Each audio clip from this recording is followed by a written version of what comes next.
Қыздар, жігіттер, бүгін жұмыста кідіруіміз керек. Шығарылымды бітіру қажет. Бүгін кімнің кезекшілігі? Ғалым, сен жауаптысың. Торағылмен бірге жұмыс істейсің. Дана, түнгі бірде Қайсармен бірге аэропортқа барып сұхбат алыңдар. Қонақ тек қана 1 сағат болады астанада, транзитпен. Мен де барсам бола ма? Өзің біл. Сосын ғалым, сілтемесін маған жібере салыңдар. Жақсы, сау болыңдар. Бүгін алғашқы кезекшілімі ғой. Қауға жұтырсың ба?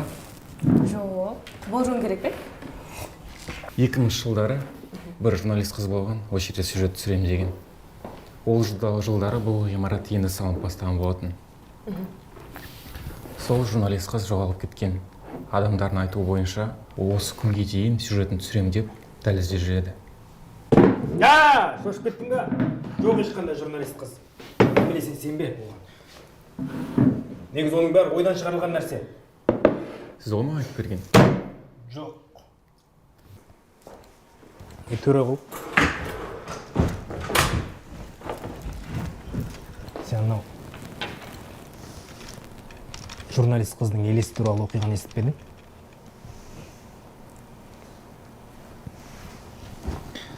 Елдердің айтысы бойынша ол журналист қыз түсірген сюжетін бітірмейінше жаны тыныш таппайды дейді. Сендер бәрің ақылдасып бағасыңдар. Жоқ ешқандай елес. Бар. Жоқ. Бар. Жоқ деймін. Мен оны сезге маған қарап тұрған. Сен сездің ба жоқ көзіңмен көрдің бе оны? Көрмедім. Көрмесең онда сұрақтарың дайын ба осы Питерға? Онда дайында сол сұрақтарыңды. Немене? Ести жауасам.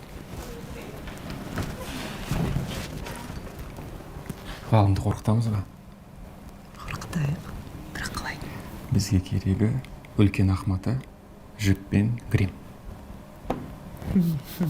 Синхрон, Қазбек Рүстембеков. Дана, тамаққа тапсырыс берші. Қазір. 04-25, 04-44 қой. Болашақ деп басталады. Телефонға не болған?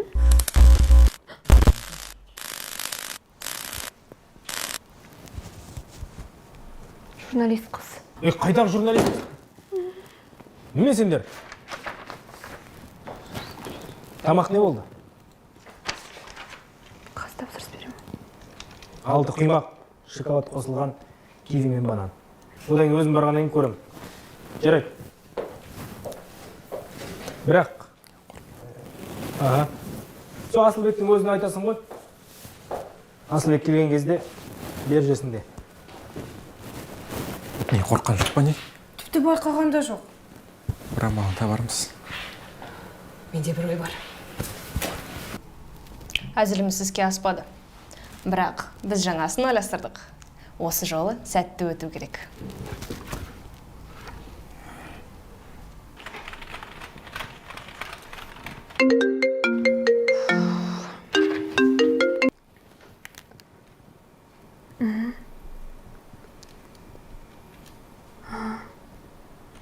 Төреғұл, жеткізуші, астына ешкім түспепті.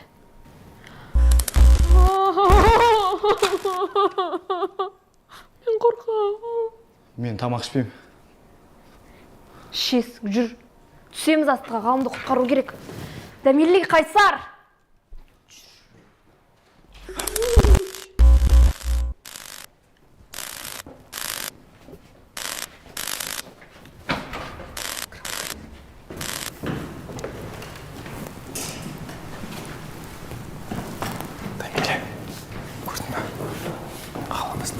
Түспепті. Бұда ғалым қайда болуы мүмкін?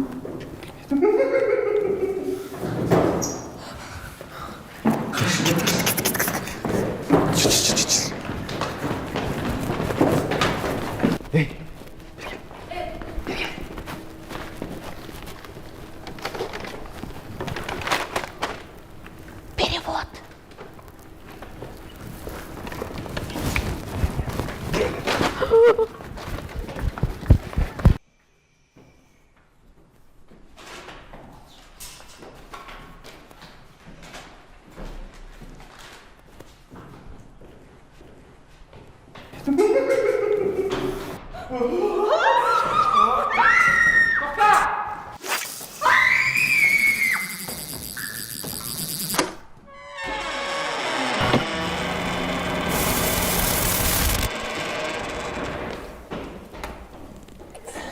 Мен жыл сайын әріптестеріммен осылай қалжыңдасам, ойнайым. Былтыр мен құбыжық оператор болғам. Биыл жоғалып кеткен журналист қыз. Ал келесі жылы бұдан да қорқынышты болады.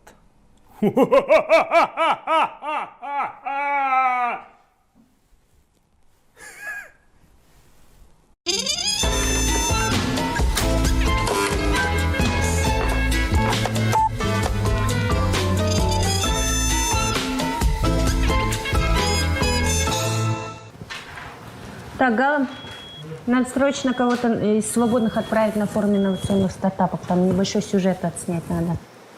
Прямо сейчас? Нет, в течение часа нужно отправить аккредитацию, и чтобы в 12 были на открытии форума. Не, у меня нету свободных журналистов. Все, Гала, все у меня ты забито. справишься, я уверена.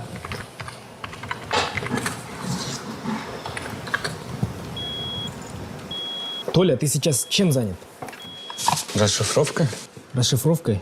Сейчас оформи на себя аккредитацию, на себя и на опера. Фамилию узнай у Турсунбека. Он тебе отправит какого-нибудь опера. И надо снять сюжет. Это твой звездный час. Так что давай, не подведи. Все. Толиген, Тамилей. ну что, покажем им? Не на тех напали. Кто?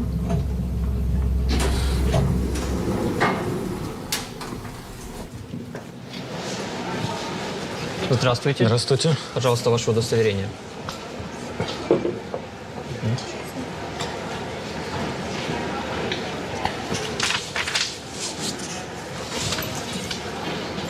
Извините, вас нет в списке. Как нет? Мы же сегодня аккредитацию Я подавали. все проверил, здесь нет в списке. Пожалуйста, не задерживайте очередь. Следующий.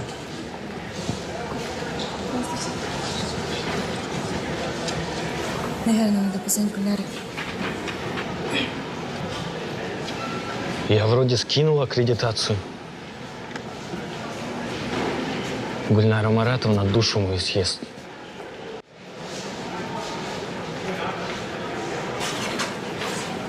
Может дождаться конца и подхватить их на выходе? Прошу, поймите нас. Мы ведь закончили в 5 утра. Пожалуйста, пропустите нас. Пропустите. Вы не предоставили ваш проект. Ваша заявка аннулирована. Прошу прощения. Что, мы зря это все сделали? Что делать будем?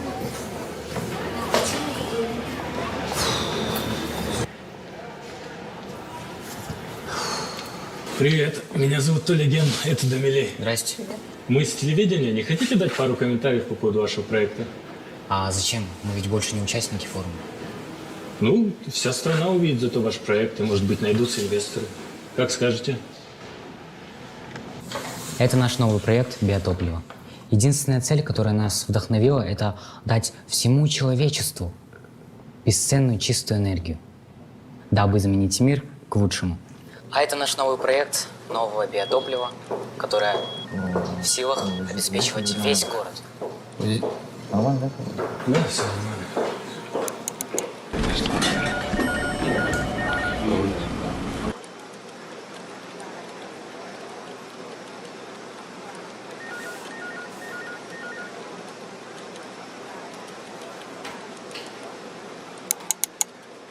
Я обратился к нашему линейному продюсеру. Его знакомые из другого канала согласились дать материал с форума. Смонтируем. Зато у нас есть комментарии участников, которые ни у кого нету. Ты мне дважды должен. Вы еще на связи? Ну да, я первым трубку не кладу. Вообще у меня принцип. В разговорах никогда не класть трубку первым. Это главное правило в холодных продажах.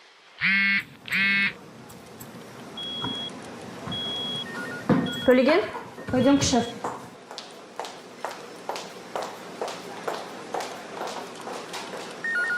Садись.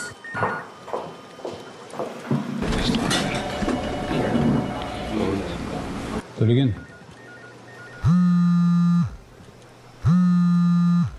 Иә.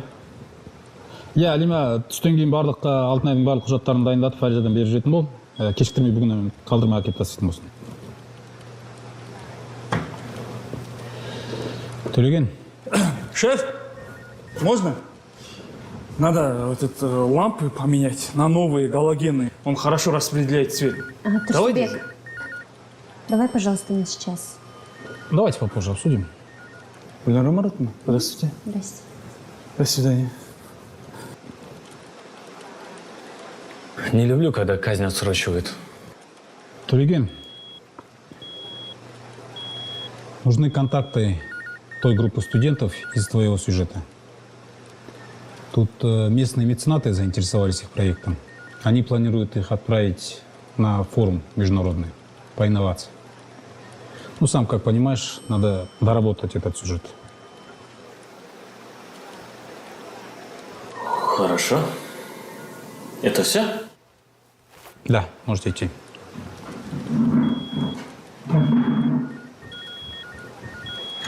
Алло, я все, договорился, 10% мне. Брат, удали, пожалуйста.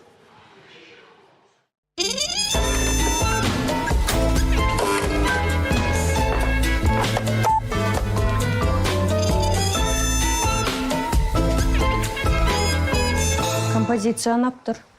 Мен бұны Тұрсынбек ағадан алғам. Тұрсынбек? Жақсы түсірілген. Жарайсыңдар? Негізі Тұрсынбек жақсы оператор ғой. Негізі дарынды бізге біреу көрсетпейінше біз оларды байқамаймыз. Иә, жұмыстамын иә қазір. Мен барған жоқпын ол фильмге. Бірге барайық? Бірге барайық, иә. Әлде театр қаламыз ба? Театрда күшті спектакльдер болып жатыр дейді, иә. Так, жігіттер. Барайық соған. Жігіттер! Камераға бүгін Дамеліні отырғызамыз бұл. Дамелі түсіреді ма сонда? Иә. Тұраға? Мен келіспеймін. Неге Дәмелі камераға тұру керек? Театрға барасың ба, или неге соңды ма? Қойыңыз шаға. Мен келіспеймін Дәмелінің камераға тұрғанын.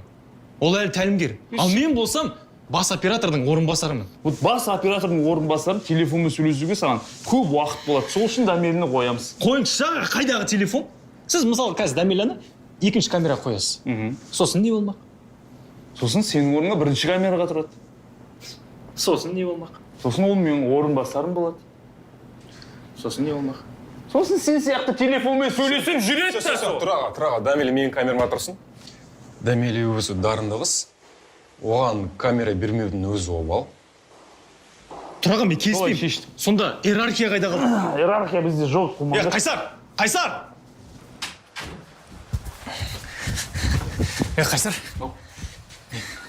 Сен жай ма? Не жай? Не жай? Сен 3 ай бойы сол камераның артынан жүгірдің. Енді Дәмеліге бергің келіп тұр ма сол камераны? Тұрсынбек ағаға оған тапсырма беріп жатқан. Тұрсын ағаға оған тапсырма беріп жатқан. Сен Тұрсынбек ағаңды тыңдама. Білетін шығарсың Тұрсынбек ағаң Валентин күннен кейін өзгеріп кеткен. Сен білесің бе? Әлсіз оператор ешқашан мықты қоюшы оператор бола алмайды. Шаруа басқа да болып тұр, шын айтсам. Неде? Бір құпия бар, сақтай аласың ба? Құпия ол менің екінші атым. Жүрген архивпін ғой мен. Мен Дананың екі бәшбәйі қосылып өскенінде Айгерім мен ғалымның сүйіскенін бәрін білемін.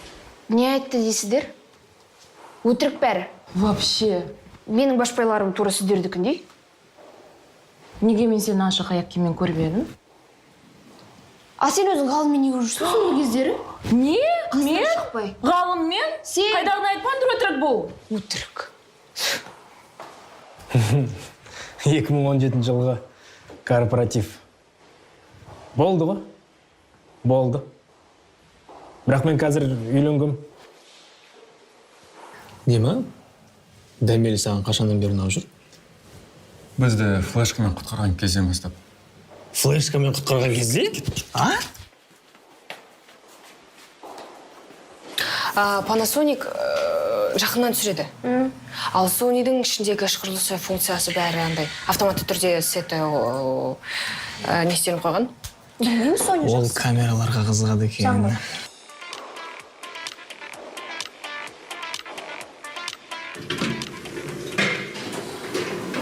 Биті жақсы көреді екен. Қысқасы биті жақсы. Қалайсыңдар? биді жақсы көреді екен. Енді сен барасың да камера туралы кішкене әңгіме айт, жарай ма? Сосын биге шақыр. Енді саған уақыт табу керек. Білмеймін, табу керек бірдеңе қылып.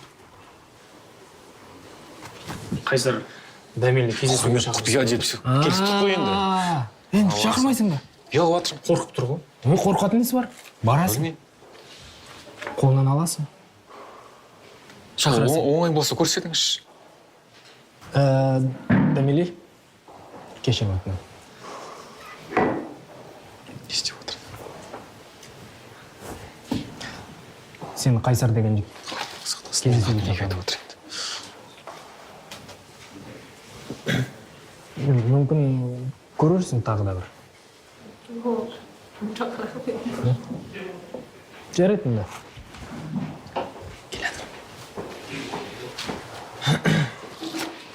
Қалай өтті? Аға, не деді? Не деді? Жоқ дейді.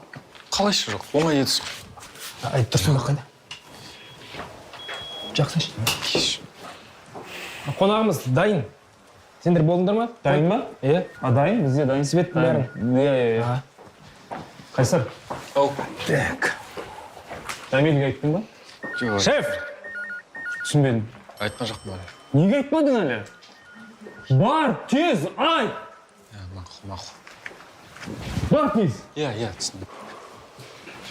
Дамеле, саған бір жаңалық. Қазір барып мен екінші камерама тұрасың. Жазасың. Неге? Тұрсынбек аға саған сол тапсырманы берді.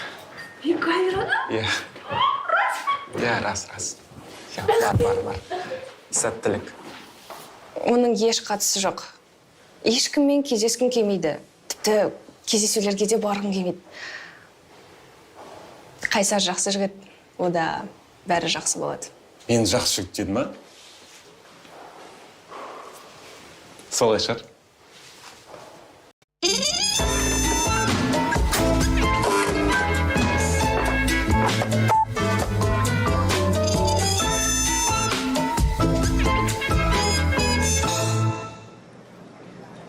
Что, стажер?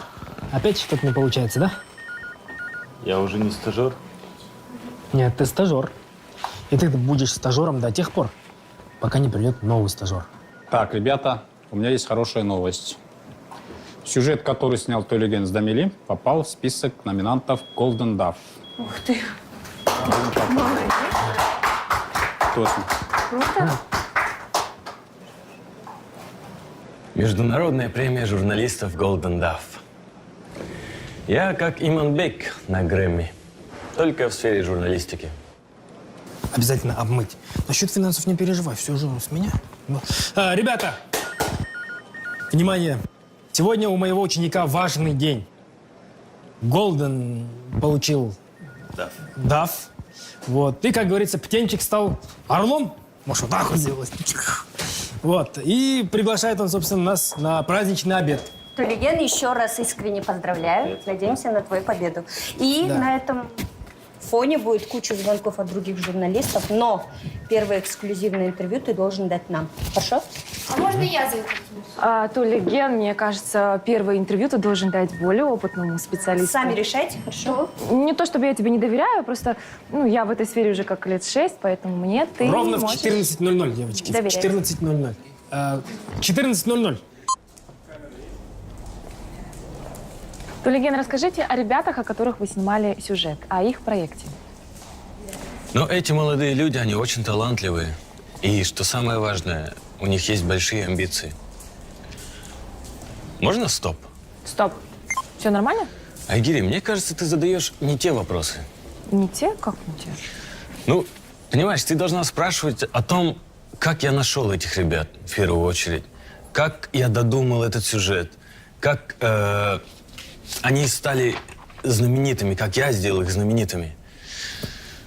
Да и фон какой-то черный мне не нравится. Пойдемте там на студии, снимем лучше. Кайсар, пойдем, там есть фон, на котором еще никто не снимал.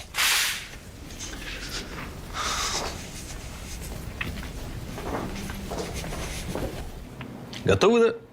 Угу. Кайсар, тестовую съемку сделай. Хочу взглянуть на себя. Ну, глянь.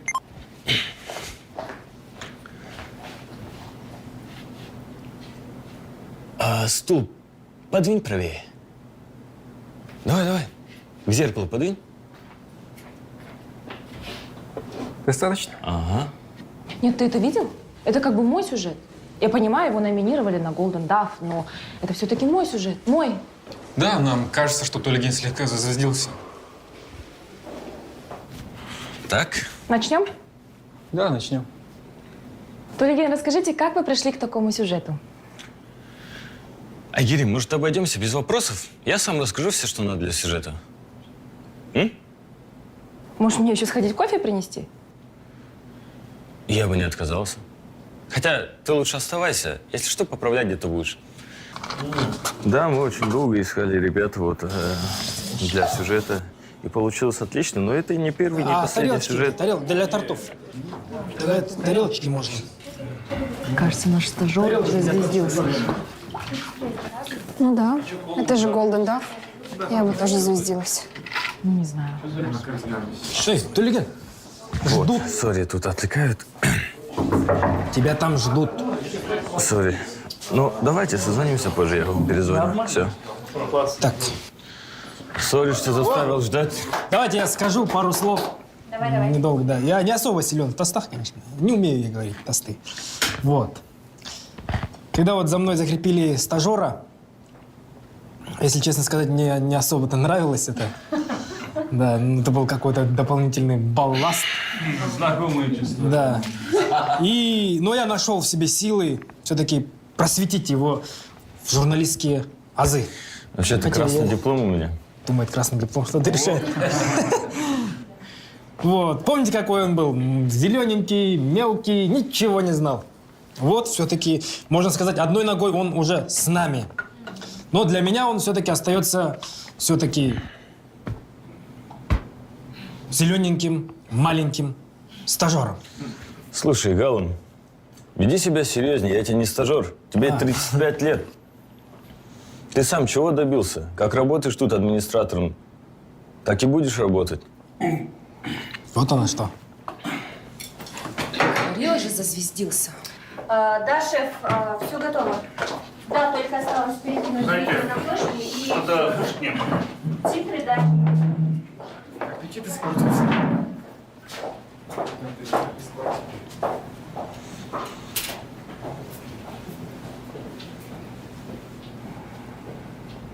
А я ведь искренне радовался за тебя, Толиген.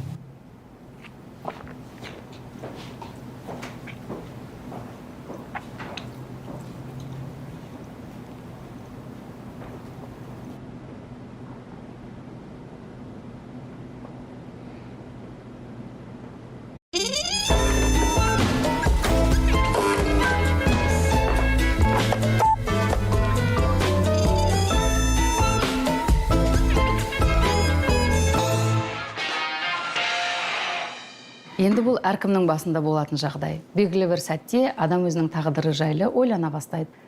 Мен өзіме дұрыс жолмен келе жатырмын ба? Мен уақытымды зая кетіріп жатқан жоқпын ба? Менің істегенім дұрыс па деп сұрақ қоя бастайды. Жақсы, рахмет, танымды пайдалы сұхбатыңыз үшін. Құрметті көрермендер, арнамыздан алыстамаңыздар. Әрі қарай көретіндеріңіз Данышпан мысық туралы. Стоп, было. Жақсы екен, саламатсыздар. Саламатсыздар ма? Түсірілім осы жерде жүргізеді бізде. Теледидардан үлкен болып көрінетін. Әдемі екен. Жақсы, рахмет. Жақсы. Сәлемет себе. Біреуді іздеп жүрсіз бе? Білесіз бе? Мен өмір бойы ізденісте жүрмін. Бұл белгілі бір нәрсені ме, әлде мылжың сөздерден, әлеуметтік ойындардан тұратын өмірдің мағынасын іздегенім бе? Гүлнар Маратовна! Гүлнар Маратовна! Қандай аура қоршағанын түсіндім. Статикалық, электр қуаты секілді. Қорғансыз, шарасыз күйге түсіреді. Абайла, мен ықпалыма түсіп қалсам, шыға алмайсың. Я Айгерім. Гүлі? Асылбек. Бұл жерде не ұмыттың? Сен келе жатқаныңмен сездім. Бұл жерге кірмей тұрып, сен жақын арада жүргенін білдім. Қазір.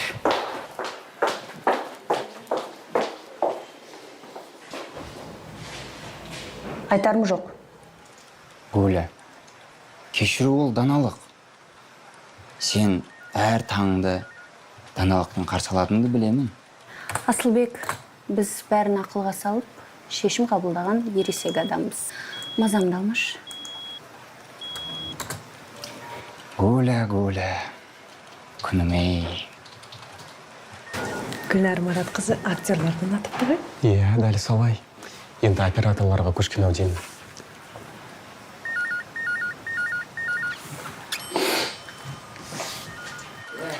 Ассалаумағалейкум. Есімім Құрмет болады.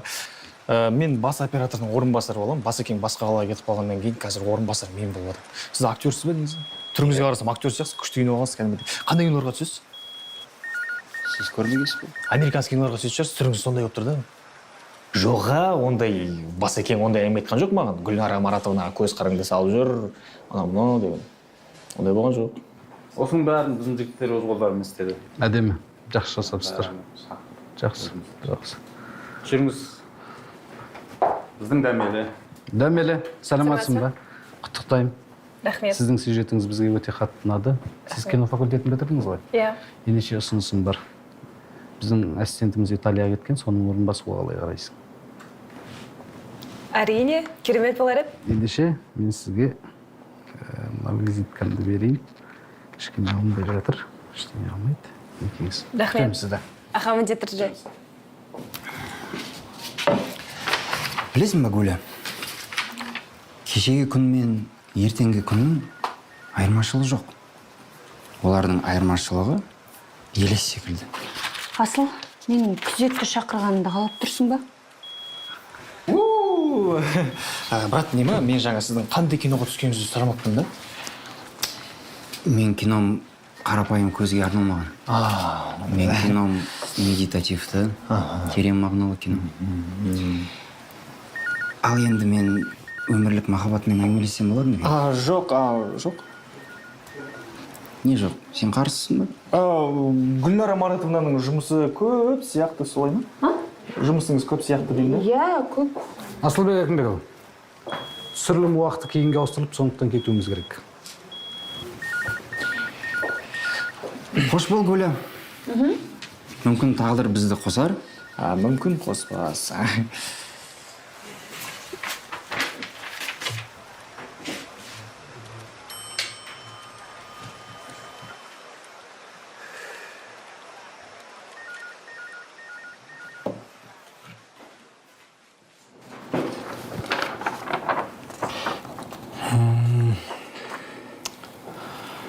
Дәмелі, сенің кинода жұмыс істегенде ұнататыныңды білемін. Бірақ сен бұл жақта көп нәрсе үйрендің. Қолыңда камераң бар, тәуелсіз жұмыс істей бастадың, тиянақты шешімдер қабылдауды үйрендің. Бірақ енді ол жаққа барғанда саған үлкен бір команданың ассистенті ғана боласың ғой. Сен көзге түсіп байқала бастағанша ол жақта көп уақыт өтеді. Сондықтан ойланарсың енді, қандай шешім қабылдасаң да өзіңдікі ғой.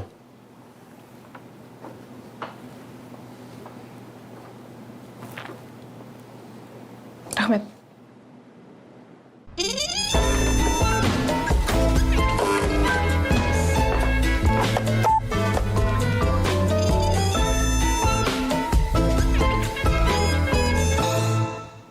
Они очень талантливые. И, что самое важное, у них есть большие амбиции. Можно стоп? Стоп. Все нормально? Айгири, мне кажется, ты задаешь не те вопросы. Не те? Как? Ну, понимаешь, ты должна спрашивать о том, как я нашел этих ребят, в первую очередь. Как я додумал этот сюжет. Как они стали знаменитыми, как я сделал их знаменитыми. Я же говорила, он зазвездился. Скажи. Не. Я на него не обижаюсь. Он еще молодой, ничего не понимает. Как говорится, стажер. Не, я бы тоже зазвездилась бы. Чутка, но не до такой степени. Ну, Может, его накажем? О? что значит накажем? Вы что? Нет. А надо. Забудьте про это.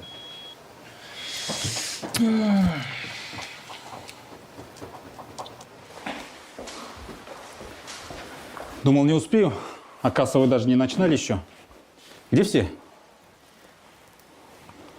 Мне сейчас звонил представитель Golden Duff по азиатским странам. Они отправили технические требования по сюжету. Что за технические требования? Это возьмешь у монтажников. И не забудь про субтитры на английском языке. В этом тебе поможет Айгерим.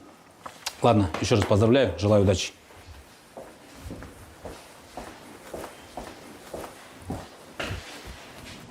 Алло, я мам.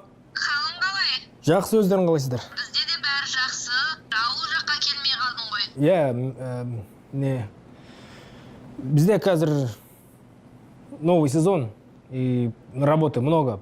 Я жұмысың біткенде жақсы, Поэтому... бәрі жақсы. Жарайды, мам, потом вечером созвонимся, хорошо?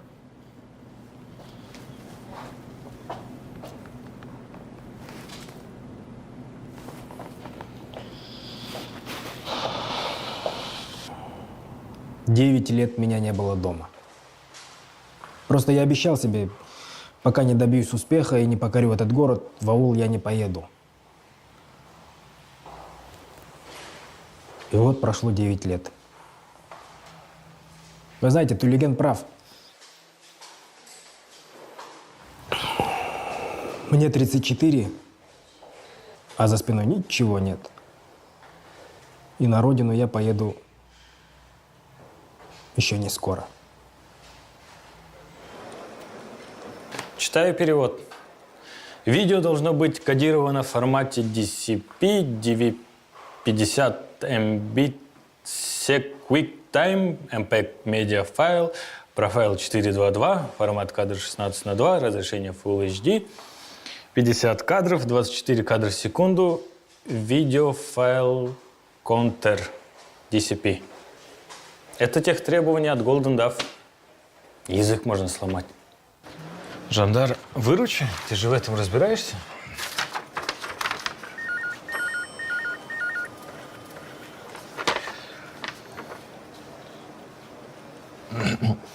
Это же обычное требование кинотеатров. А мой сюжет можно в таком формате вывести? Нет, я сегодня целый день занят. А из других монтажеров кто-нибудь сейчас свободен, может?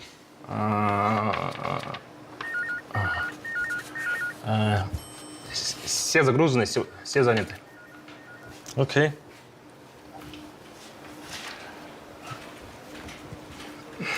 Все монтажеры заняты. Займусь пока переводом. Ребята, кто хочет помочь мне с переводом субтитров?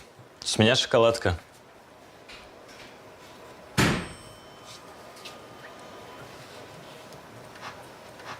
Айгири, мне тебя уже сдали. Я знаю, ты знаешь английский. Может, поможешь? С меня кофе и шоколадка. Я занята. Все заняты. Не знаю даже, как быть. У вас, случайно, нет знакомых, кто в этом шарит?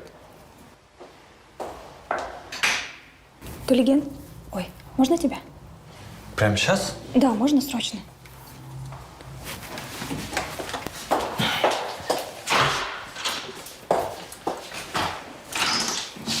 Ты не понимаешь, что происходит? То есть? Тебе нужно извиниться перед ребятами. Ты столько всего сегодня наговорил им. Но я сказал правду. Правду? Я не собираюсь за это извиняться. Ты сказал правду? Ладно, тебе лучше знать.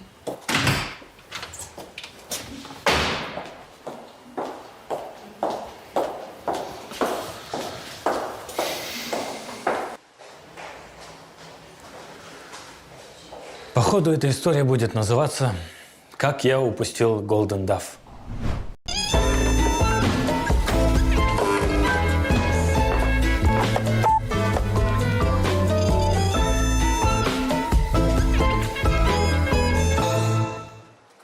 Гульнар Маратовна, а кому можно с переводом обратиться? Айгерим занята. Тулиген, шеф тебе сказал закончить еще вчера. Если хочешь участвовать в таких серьезных мероприятиях, будь внимательнее. И, кстати, твои вундеркинды уже здесь, встретишь их? Если не Golden Dove, пусть хотя бы у нас побудут гостями, верно? Хорошо. На самом деле, мы еще вчера все оформили и сдали, и Казахстан будет официально участвовать в Golden Dove. Но стажер пусть пока студит голову.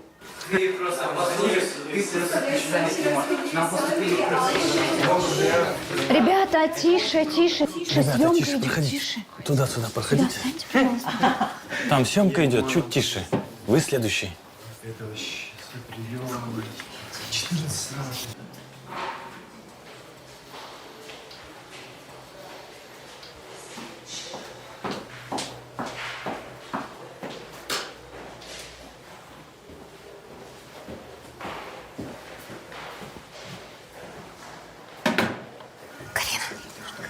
Можешь отнести воду в студию этому блогеру? Блогеру? Так он же твой гость. Да, он изначально не хотел приходить на интервью. Но Галан помог, и он сказал, что не хочет меня видеть. Да, эти блогеры вообще себя, кажется, королями возомнили. Ничего, карма настигнет их еще. Вы можете пока подождать меня на кухне. Потом я к вам подойду. Привет, давайте, конечно.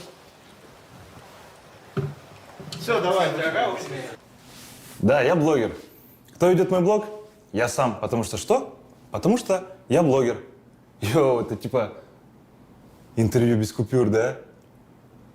В студии все стерильно, а тут все равносильно, обильно, стабильно, головокружительно.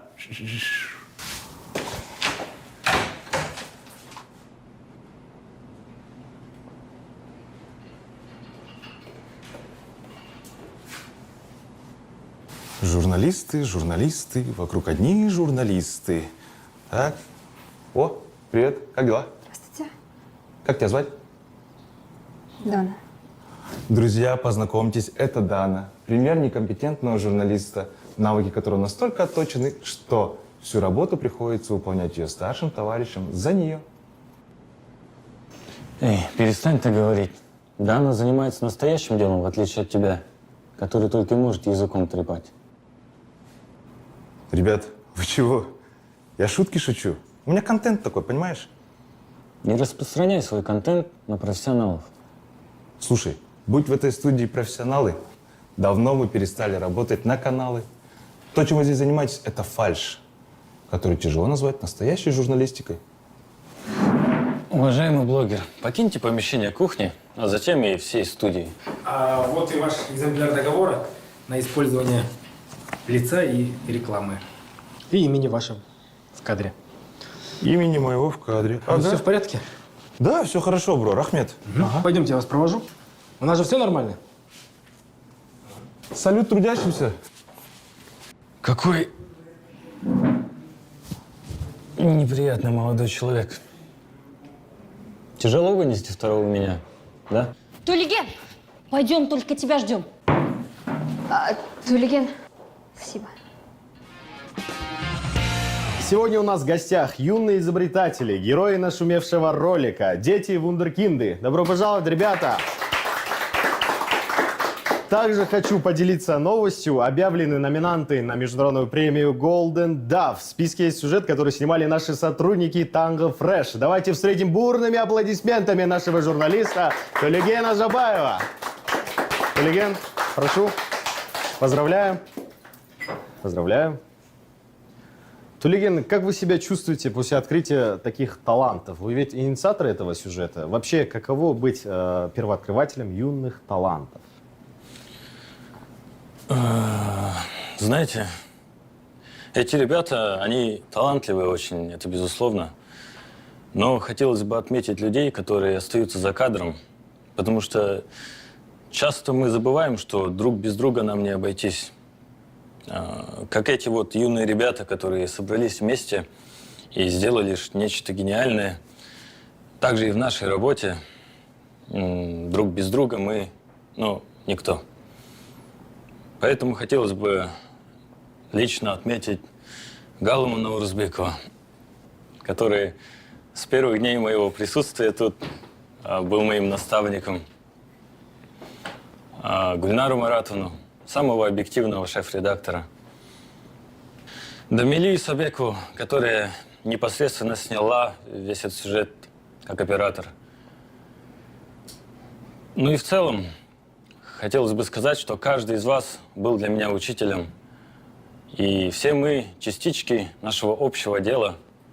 Поэтому спасибо всем. Честно говоря, после фейла с Golden Duff думал уволиться. Но все складывается как никогда лучше.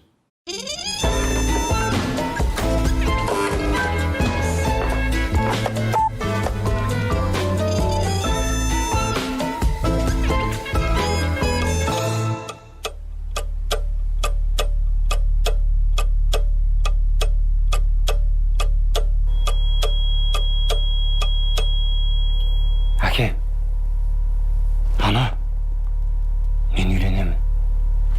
Жоқ! Егер үйленсең, маған бала емессің. Туыстар не айтады? Ұят қой. Несі ұят? Несі ұят? Мен сіздерге лайықты келін боламын.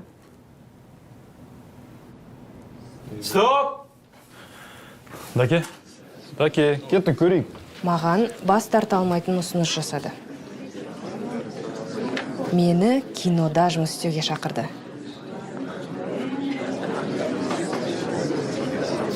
Кино? Мына фокус шыған жерде. Абайлар. Бер жаққа тарт кішкене. Абайласайшы. Кешіріңіз. Маған әкелдің бе кофе? Дұрыс. Тұрма камераның қасында. Болды, боссың. Баран жаққа. Тарт бер жаққа. Олар әлі оператор қажет пе, жоқ па, соны шешіп жатқанда, маған басқа жұмыс беріп қойды. Бірақ барлығы уақытша. Уақытша. Мынау шоколад па? Иә. Ешкімге айтпа. Чай, кофе? Өзім құя салам. Рахмет.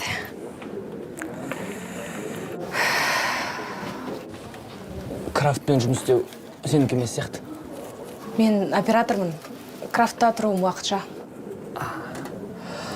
Ал мен жоғарғы білімді режиссермін. Бірақ бұл да менің үшінші уақытша жұмысым. Үшінші?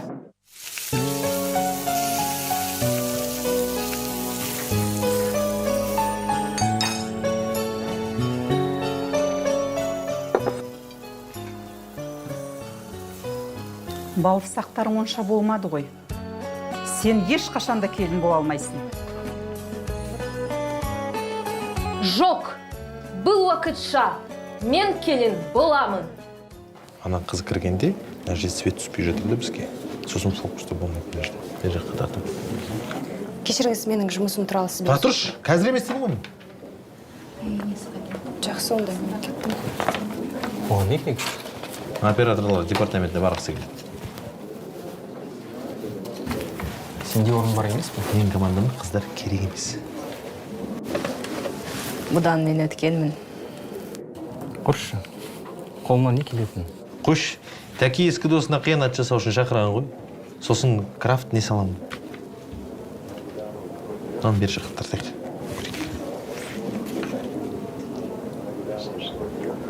Мұндайды бірінші көруім.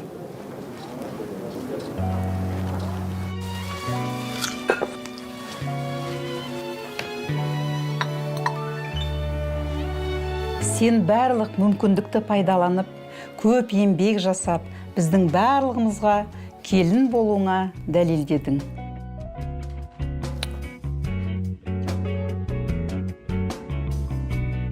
Әкешім, анашым, бұл менің жігітім Сантьяго. ойбай. Не дейді?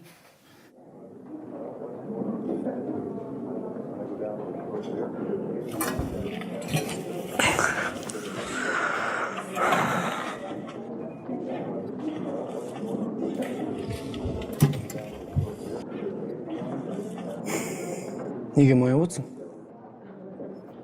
Мен бұл жерде оператор болмаймын. Бірдеңені біліп қойдым.